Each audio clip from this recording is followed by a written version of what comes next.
Books make you hope. Books make you dream. Books make you laugh. Books make you scream. This is the Books That Make You show, discussing books with authors and experts, unraveling the inner pages of all the books that help make us who we are. Hosted by Desiree Duffy. Welcome one and all. It's the Books That Make You show, and I'm your host, Desiree Duffy. And we are talking about books that make you want to meet the author who wrote them. Have you ever loved a book so much that you wished you could sit and talk with the author? Ask her questions about the plot, how he came up with his ideas, the backstory, and maybe you want to know what actually happened after the final page. Did your favorite character really live happily ever after? Book festivals and events are amazing opportunities for book lovers to see and meet and maybe even get a signed book from their favorite author. They can take selfies, listen to them on panels, and hang out with them. That literary crowd actually is a lot of fun to hang out with. And you can do that at events like the LA Times Festival of Books, BookCon in New York, and even our own annual Literary Tea, the Beach-Bound Book Bash. That's what it's all about. Except for right now, right? We're not hanging out together because of social distancing. But that doesn't mean that we still can't be social. The LA Book Fest is an event that we've created for book lovers from around the world, and you are invited. You'll be able to meet those authors and thought leaders. Journalists are involved too, publishing pros. We have it all, and it's going to happen online on Saturday, May 9th.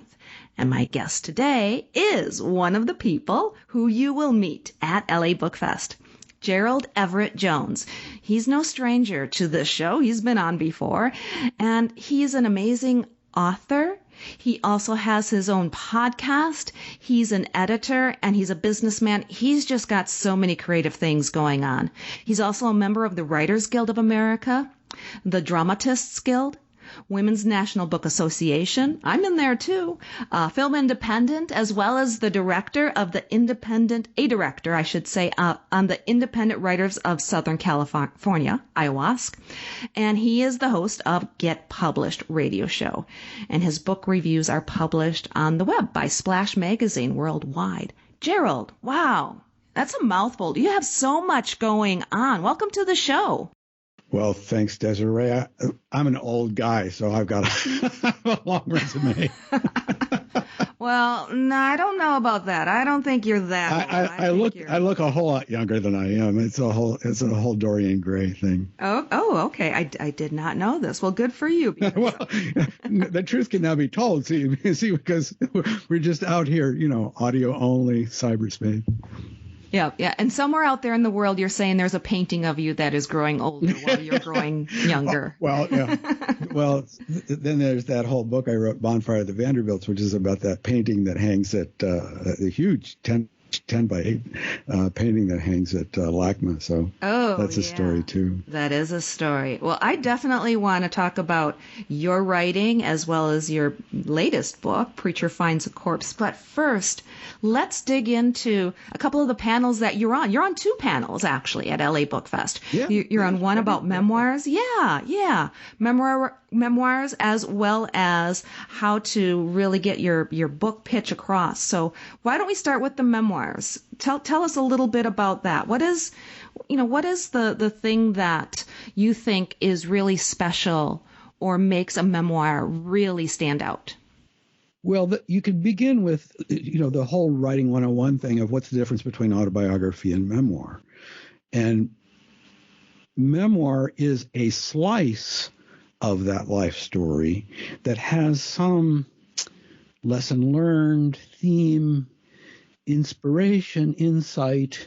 It's very purpose driven. Mm-hmm. And the last memoir I had anything to do with was I helped Rebecca Schaefer write The Light in His Soul, Lessons from My Brother's Schizophrenia. And her brother had been away from home for many years, and nobody knew where he was, and he was suffering from schizophrenia. And he returned to the family. He just showed up on her mother-in-law's doorstep one day. And from then on, she took on his care and got him to a point where he maintained. We can't really say he had a normal life, but he had at times a happy and certainly fulfilling life in the circle of the family.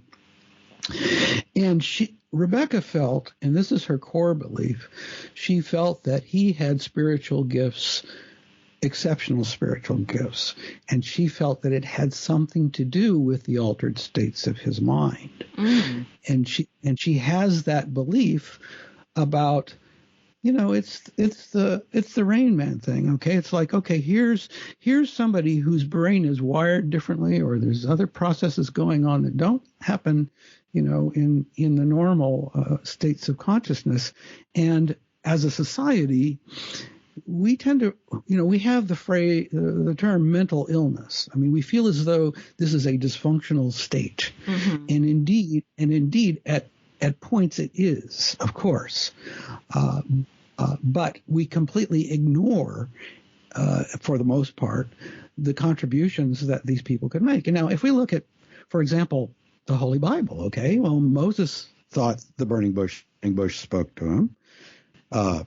St. Paul, his name was Saul. He was on the road to Damascus, blinding white light, voice. Suddenly he's Paul. And he's running around the Mediterranean preaching at every temple of Isis, saying, this isn't really the Egyptian goddess Isis. This is the Christian Holy Mother.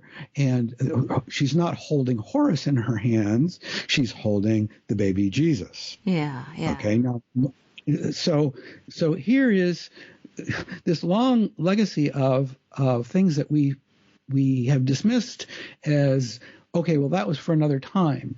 That was in an age of miracles. There is no more age of, well, there could be hundreds of thousands of St. Paul's running around. We just don't know who they are. You know what I'm saying? So, yeah. So that was an eye opener with that book. And I've been involved as a developmental editor, as a ghostwriter. I have been involved in several other memoirs, and it really is inspiring. And one thing I'll say about memoir, which I think is very important for people to know: the people who are successful at writing memoir, who actually achieve the goal of writing a memoir, are record keepers. Mm. They are squirrels. They have kept their date books. And they better have something that goes back before email. Okay, everybody's got their email, as long as they didn't nuke their hard disk. But yeah, no, every memoirist I have known has an attic full of boxes. Yeah. And in Rebecca's case, very early on in caring for her brother, she had resolved that she was going to take her video camera with her. So she had a lot of what amounted to rather well done home movie footage of her meeting with her brother or having conversations with him, because he's since passed on. Mm-hmm. Not from schizophrenia, but he had cancer, and in the later years. But she actually, the first thing she did before she did the memoir, before she and I worked on the book, was she had produced a documentary movie, a feature, award-winning feature. That's such a great point, that people can actually, you're digging into their past. So whether it's footage that they've kept or photographs or a date book or whatever, that's really interesting to know about memoirs. What else do you think you're going to talk about on the panel? The panel, by the way, is called The Allure of the Memoir, Telling the Human Story. And let me really quick just say, you're going to be on this panel with several other memoirists and people that are professionals as well. Bilal Alaji is the author of This Ain't My Life, which is an amazing memoir. We've had him on the show in the past. Diana Lee Brown is going to be on there. Her memoir is called Flyby, and it's a daughter's journey from tragedy to tribute. And I think you might know Diana as well. And then you're going to be on there. Ray Richmond, he's the founder of a company called Family Sleuths. And it's interesting, too, because Ray has this kind of I'm an investigator approach when he helps people write their memoirs. And then also on the panel is Sue Williams-Silverman. She's an award-winning author of 7 books, and her latest memoir is How to Survive Death and Other Inconveniences. So it's cool because we have an array of memoirs on the panel and people that are associated with helping write and edit memoirs. And then the moderator actually is Robin Quinn, who we both know. So I wanted to just kind of give a shout out to the panel itself, because I think people are going to get so much out of it. But what else do you think you're going to bring to the table in talking about memoirs on the panel? Well, Diana's book, I consulted with Diana a bit on Flyby, and which is about the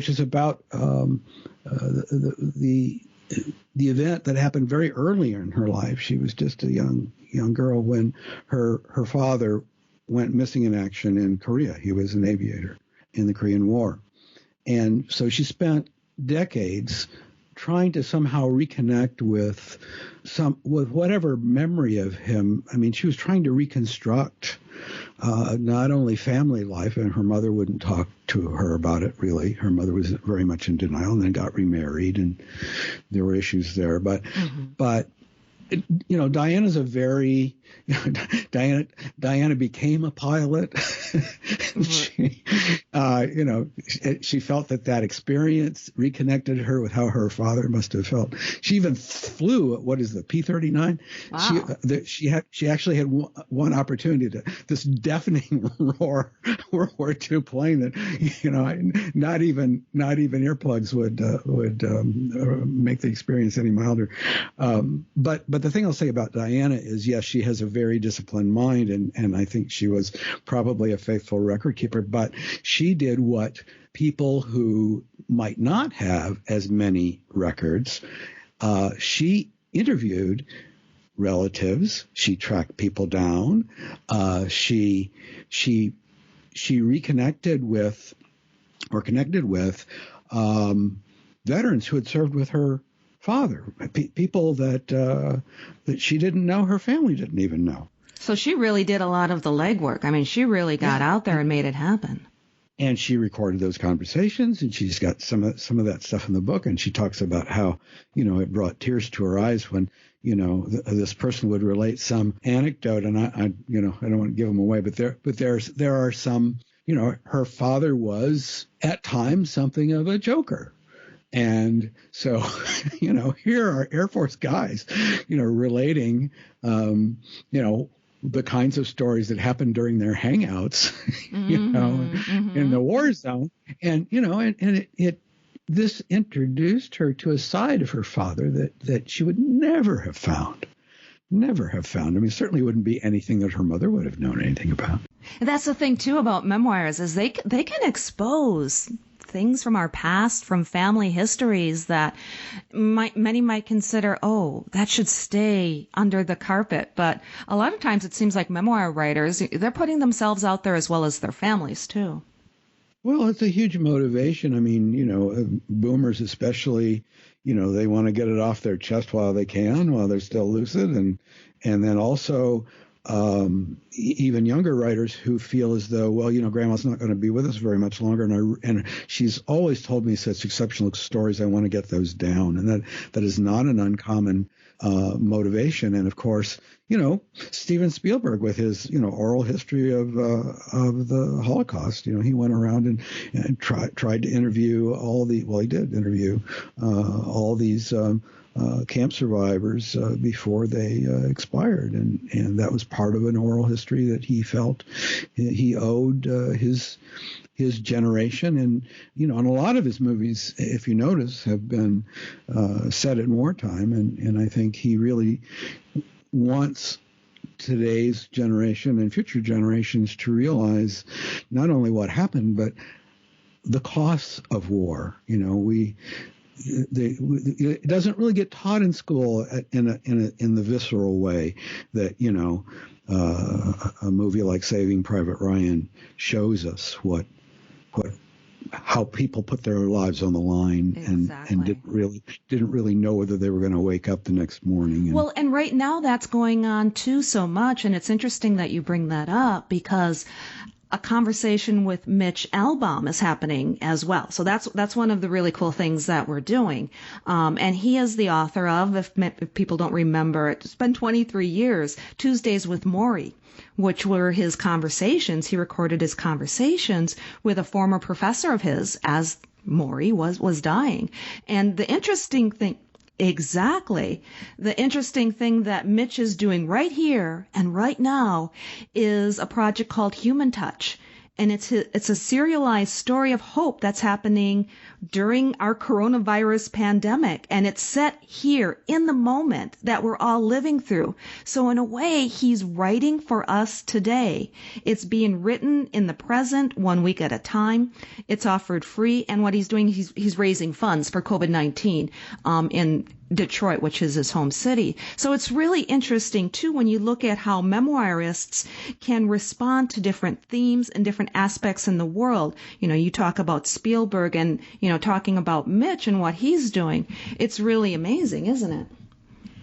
Well, there'll be some incredible literature coming out of this period of history. I mean, I just saw, I think it's Ray Dalio, who is the head of the Bridgewater Fund, on one of the YouTube talks the other day, and he was talking. He was comparing this. He said, well, you know, some people might want to compare this to 1941, like, you know, when we started facing, you know, World War II or 9/11 when we started facing those threats. But he said, well, let's actually compare it to 1945. Yeah. Because what happened at the end of the war was, you know, you had all this metal bending, heavy manufacturing that was producing warplanes, and suddenly peace broke out, and you had this swelling of the consumer economy where everybody needed everything. Everybody, not only did they need everything, they wanted everything, and suddenly they had the money for it. Mm-hmm. Okay, so what are the odds that when we come out of this, and this may be months from now, it may be a year more from now in terms of like climbing out of it, but our wants and needs are going to be different as a society. Okay, we're going to want and demand more health care. I think that's pretty clear. Yeah. Okay, and this whole idea that somehow our federal government should be small and should be maybe just deferring to the states. Well, what's the likelihood that we're going to still want it that way? Okay. Yeah. I'm reminded of that wonderful ad, you know, Rachel Maddow standing in front of Hoover Dam and saying, government, well, we did that. And yet, you know, if you look at the statistics it's almost like when you talk about the pyramids and you say, well, modern engineering couldn't rebuild the pyramids. Well, if you actually look at what happened to build Hoover Dam, what was it, the 1930s? You're right. Yeah. You know, even by today's sophisticated standards, Hoover Dam is a monumental engineering achievement, and it takes a government to do. It takes a government to. Why didn't private industry go to the moon? Because nobody was willing to take that risk. Mm-hmm. You know, they could marshal that amount of capital, but what for? You know, why did we go there? To show that we could. Exactly. Basically, to show the Russians that we could. To show the Russians that we could. And people saying, well, why should we go to Mars? We got problems here on Earth. Well, actually. We might need to escape to Mars one day if it keeps up like this. Okay, that's one point of view. But also, NASA scientists will tell you, if we learn how to manipulate the climate on Mars to terraform it, to make it Earth-like, guess what? If we have that technology, we'll be able to fix what's going on here on Earth. Okay, that's a great point. Yeah, It's not to say that it's essential, but you know, when I was younger and working in IT, you know, there was all this talk of the Star Wars defense, you know, how we were going to create missiles to shoot down missiles. And, you know, some of the people would be there on TV with an umbrella full of holes and say, this is how effective is it going to be, right? Yeah. But a computer scientist told me, he said, well, actually, the Star Wars defense is a reason for the funding. But what we really need to do is we need to figure out how a network of independent computer processors could cooperate in a very spontaneous way. Mm-hmm. Because that network, if it's satellites in space, for example, some of them are going to get shot down, some of them aren't, but you're not going to know until the fraction of a second before you got to make the decision what's in the network. The network's going to have to redefine itself. So based on that technology, guess what we have? ATM machines and cell phones. Exactly. And that's such a great point that you're making there too, because so much of what we're experiencing today between the convergence of technology and being forced into isolation, but we're being pulled together. I mean, right now I feel there's going to be a renaissance in our writing, that what people are writing today, right now, it's going to be so much, it's going to be inspired and it's going to be different. That's actually one of our other topics too. We're talking about the future of fiction, about what people are writing today for tomorrow's readers. And on that panel, we got Jonathan Mayberry, who you probably recognize from V-Wars, and he's a 5-time Bram Stoker winner. Scott Brody, the author of the political thriller The Org. Maria Alexander, she's written so many books, including Snowed, which is adult, or I should say young adult dark fiction. We have Russell Nolte in there too. He's a USA Today bestselling author. He's the founder of Wannabe Press. And Edgar Scott, I think you're going to dig him because he's an economist turned computer scientist. He's a futurist. He's the author of the forthcoming 418. And as well, Jenna Bush is going to be moderating that. She co-hosted Cocktails with Stan Lee, with legendary Stan Lee and so many others. So I think that's something. I'm going to be a fan for that one. Absolutely. Yeah. Absolutely. Well, as I go back into my closet here, and I've, like every writer in Hollywood, I've got my stack of screenplays. Well, if I ever, anytime I've had to revisit one of those, I realize, if those people are talking on a phone and it's not a cell phone and they're not, walking around in nature someplace, the thing looks dated. So the thing that I wonder about today is, in the novels that are going to come out in the next few years, is it going to be considered maybe a kind of a brave thing or a courageous thing that they actually engaged in international travel? Or are we going to have a lot of scenes that have to do more with electronic communication and isolation? Or one of the things that we've had happen in movies is that, used not only just less than a generation ago, we were told, no voiceover in movies. And now you've got voiceover all the time. Well, why? Because movies are becoming more like novels and people want to know what's going on inside the main character's head because he doesn't have any friends. Yeah. Alienated. Okay. Can't talk to anybody. Yeah. Even now, when you watch a movie, there's kind of like a gut reaction. Oh, they're not social distancing. That kind of is resonating, isn't it? It will. And I'm sure it's going to persist. I mean, even after we're, you walk into that restaurant for the first time and you go, wow, these tables are awfully far apart. Yeah. I was watching a show just the other day. They're sitting in a bar. I'm like, why are you guys sitting so close together? It's bizarre how that's already in us right now. So, okay, really quick, I want to talk about the other panel on too, because it's so amazing, especially when we start talking about making stories and pitching them. You're actually going to moderate this one, and that's with Paul S. Levine. He's a literary agent and an attorney here in Los Angeles. Bob DeForio, he's the founder and principal agent at D4EO Literary Agency. And by the way, if you want to know who this guy is, he helped start the careers of people like, Stephen King, Robert K. Tannenbaum, Robin Cook. Okay, yeah, he does okay. And then Cheryl Banco, if you want to talk about the screenwriters in the film world, she's been on so many projects from Titanic to Inglourious Bastards, and her novel is The Last of Will. So let's talk about that panel, especially you as the moderator. What are some of the things you're going to flesh out?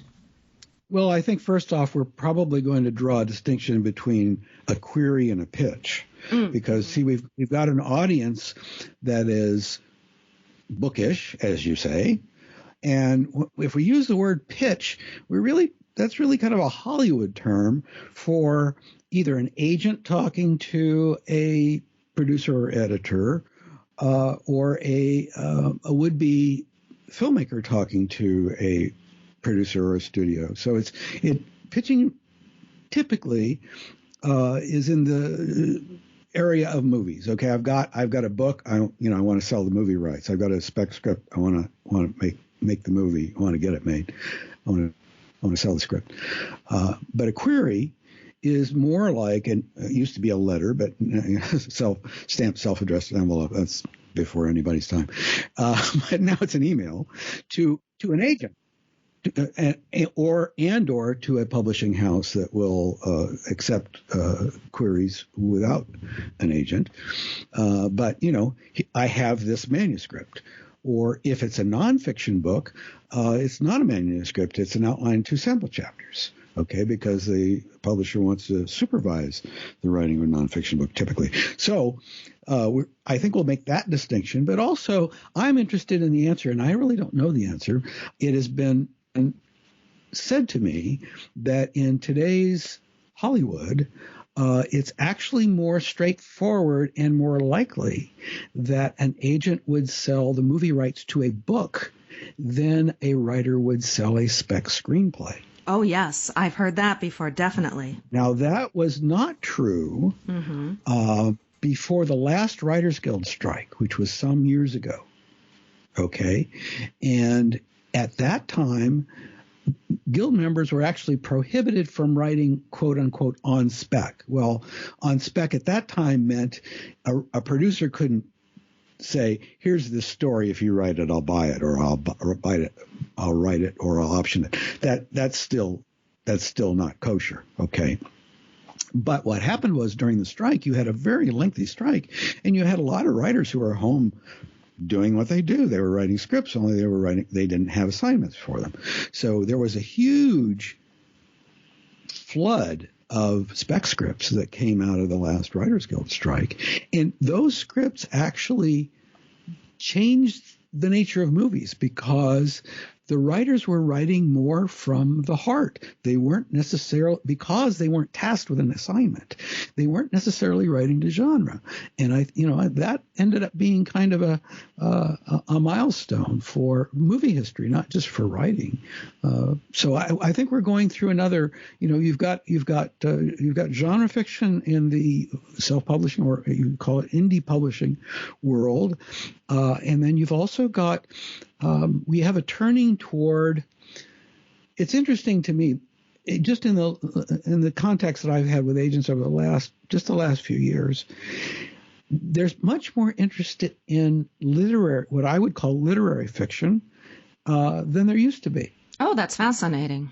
Used to be agents just slammed their doors. Right. Okay, we don't know that. No literary fiction. Okay, right. It's too arty. It's too difficult to sell. All right, but the thing is, if you have genre fiction, I'm not sure my panelists would agree with this, but you don't need an agent so much anymore. And that's going to be a great debate on your panel. I'm looking forward to that. Okay. Now, the marketplace is going to discover it or not. And yes, you might starve and your books might not ever make money, but you could be a mid-list author and still not making very much money. You could be selling 25,000 copies, which would be considered mid-list, and you're still not making enough money to support an agent. However, the New York agents, especially the ones who consider themselves either boutique or with the larger agencies, we know literary fiction. We've had generations of promoting the finest winners of the National Endowment for the Arts, the Pulitzer Prize, Man Booker. We know who they are. And let's talk a little bit before we have to go here really shortly about your books, because you mentioned Bonfire of the Vanderbilts. So let's touch on that, as well as Preacher Finds a Corpse, because that's going to be featured at the LA Book Fest.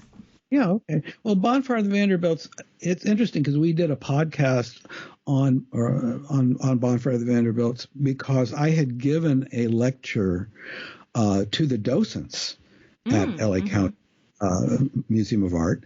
The painting that hangs there is The Baptism, and it's 1891. Julia Stewart painted in Paris, supposedly. And then the placard beside the painting says, rumored to depict the Vanderbilt family, but nobody knows whether this is true. So I spent literally 2 decades. I mean, I thought I was going to be done. It is such a good book too. So give us the log line for it one more time, and then give us the log line for Preacher Find a Corpse, and then we got to get rocking and rolling here. Bonfire of the Vanderbilts, the main character is an art historian. She works for the Getty, and she's also become somehow fascinated with the emotional pull in this painting, possibly because she thinks maybe the husband's cheating on the wife, and she's kind of worried about what's going on with her own family. So the art professionals think that she's nuts. And Preacher finds a corpse. Let's do that one really quick here before we have to go. Preacher finds a corpse. Actually, even though it's genre fiction, you could say it's genre fiction. It has a root in my family history. Is my uncle did away with himself. Southern Missouri, rural Appleton City area, at the Bible Belt, fundamentalism, the whole thing, and he felt as though he had somehow mismanaged the estate of my great aunt, and nobody ever knew quite why he did away with himself. And so the main character of the Preacher series, Evan Wycliffe, is he was going to become a Baptist minister in that area, and he went away to Harvard Divinity School because he was top of his class. At Harvard Divinity School, he learned way more than he really should have ever learned about religion because he became disillusioned that way. Then he goes, oh, well, maybe the answers are in physics. So he goes to MIT for a while. He realizes astrophysics is there's no answers there. So he gets disillusioned. And along the way, he has a romantic breakup that is really heartrending. Ooh, and I guess people should really read the book to find out more. And thank you, Gerald, for telling us the log line, the pitches of the book. He has to figure out why his friend killed himself. Okay, I love it. So driving to somebody to do it might be murder, actually. So, Gerald, thank you so much for joining us today. And Preacher Finds a Corpse. Yes, you can find out more on your website. Can you hit us with that really quick? Well, they could go to GeraldEverettJones.com, and all the books are there. Preacher Finds a Corpse, and then the one right before that, Clifford Spiral, which is, you can say it's a memoir, but I'll never admit to it. Excellent. And Bonfire of the Vanderbilts. So all that's all there. Gerald, thank you so much. I enjoyed talking with you today. And thank you, everyone, for joining us here on the Books That Make You show. I am, of course, your host, Desiree Duffy. And join us on Saturday, May 9th at labookfest.com. Gerald will be there on 2 exciting panels like we just talked about, plus so much more. We have a conversation with Sarah Kenzier. We have a whole panel about journalism and hot topics that are happening today in our world, as well as keynotes and author AMAs where you can hang out and ask the author anything. So once again, that's labookfest.com. We will see you there. And please also, you can find us on booksthatmakeyou.com, and we're also on Facebook and Instagram. Until next time, please, my friends, enjoy all of the books that make you exactly who you are. The executive producer for Books That Make You is Desiree Duffy. Produced and sound mastered by Phil Giangrande. Engineering by Dave Nabox. Social media and promotion by Bree Sweeter. For more, visit booksthatmakeyou.com.